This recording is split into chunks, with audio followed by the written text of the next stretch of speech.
Genre, biography. Words for change. The early years. In 1827, when Elizabeth Cady Stanton was 11, her father said he wished she were a boy.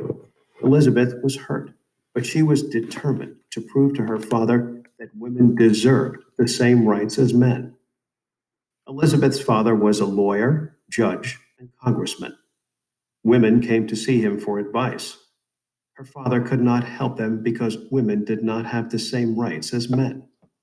Married women could not own property or vote. Elizabeth was upset by the injustice of these laws. There were many law books in Elizabeth's home. She drew lines through all the laws she did not like. Elizabeth's father told her that she must get lawmakers to pass new laws when she was grown up. Then the unfair laws would disappear. Women's lives would be changed. Captions: Elizabeth Cady Stanton and her daughter. Women march in a parade in New York City.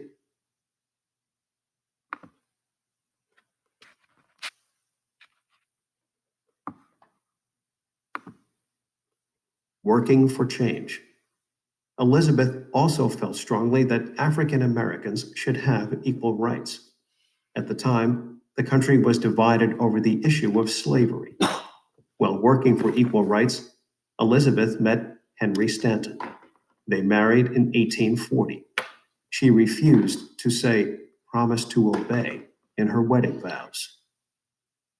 The Seneca Falls Convention. Elizabeth was a wife and a mother, but she also wanted to be an activist and work for change.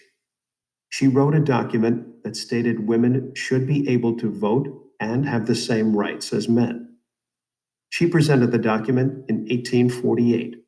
Elizabeth was at America's first women's rights convention in Seneca Falls, New York.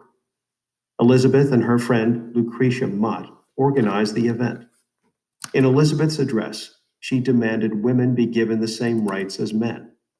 In her speech, Elizabeth said women should have all the rights and privileges which belong to them as citizens of the United States. Caption: List of attendees at the convention. A winning team. Elizabeth met Susan B. Anthony in 1851. The two made an unstoppable team. They formed the National Women's Suffrage Association in 1869. This group was dedicated to helping women gain the right to vote.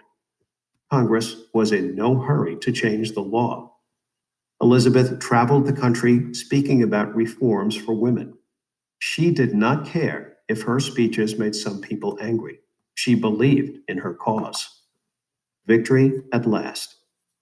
Elizabeth Cady Stanton died in 1902. She never got to vote, but her bold words had a lasting effect.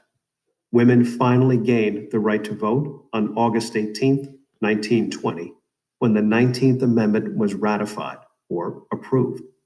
Elizabeth Stanton was a leader for women's rights, and women's lives were changed forever. Caption: Susan B. Anthony and Elizabeth Cady Stanton.